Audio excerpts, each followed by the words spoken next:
मित्रांनो, वन विभागाला एका भागात लोखंडी जाळ्यात अडकलेला बिबट्या दिसला। सुरुवातीला तो पूर्णपणे निश्चय पडलेला दिसत होता, त्यामुळे तो बेशुद्ध असावा असा उपस्थितांचा समज झाला। त्यामुळे परिसरात उभे असलेले अधिकारी आणि कर्मचारीही काहीसे निश्चिंत झाले। मात्र ही शांतता क्षणिक ठरली। जसेच त्या प्राण्याला थोडी मोकळीक मिळाली तसेच त्याने क्षणात उडी घेत झेपावण्याचा प्रयत्न केला।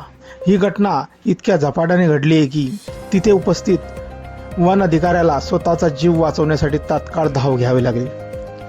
आपण व्हिडिओमध्ये बघू शकताय, बिबट्या काही क्षणापूर्वी पूर्ण शांत पडलेला असताना अचानक अत्यंत आक्रमक बनतोय। घटनेदरम्यान एक तिथे कुत्राही उपस्थित होता। सुरुवातीला तो बिबट्याकडे पुढे सरकताना दिसतो, परंतु मनुष्याला पडताना पाहून तोही घाबरून पळतो।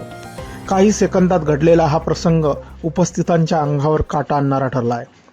हा व्हिडिओ समाज माध्यमावरील एक्स या व्यासपीठावर एका खातेद्वारे प्रसारित झाला असून त्यानंतर अनेकांनी या भयानक घडलेल्या थरारावर प्रतिक्रिया नोंदवलेल्या आहेत। बिबट्याची दहशत काय असते ही वन अधिकाऱ्यालाही समजलेलं आहे आणि तेही आपली शेपूट धरून सण पुढे पळालेले आहे। व्हिडिओवरती भरभरून अशा प्रतिक्रियाही आलेल्या आहेत आणि एका युजरने म्हटलेलं आहे, वन अधिकाऱ्याच्या चपळाईचं कौतुक केलं आहे, तर काहींनी ही घटना वन्य प्राण्यांच्या स्वभावाची आठवण करून देणारी असल्याचे नमूद केले आहे। बिबट्यासारखे शिकारी प्राणी सामान्य परिस्थितीत मनुष्यापासून दूर राहणे पसंत करतात, परंतु जखमी अवस्थेत किंवा सापळ्यास अडकल्यास ते अधिक आक्रमक होऊ शकतात, असे जाणकार सांगतात। ही घटना स्पष्ट संदेश देते की वनातील प्रत्येक सजीव सतत सजग असतो, त्याच्या हालचाली क्षणात बदलू शकतात।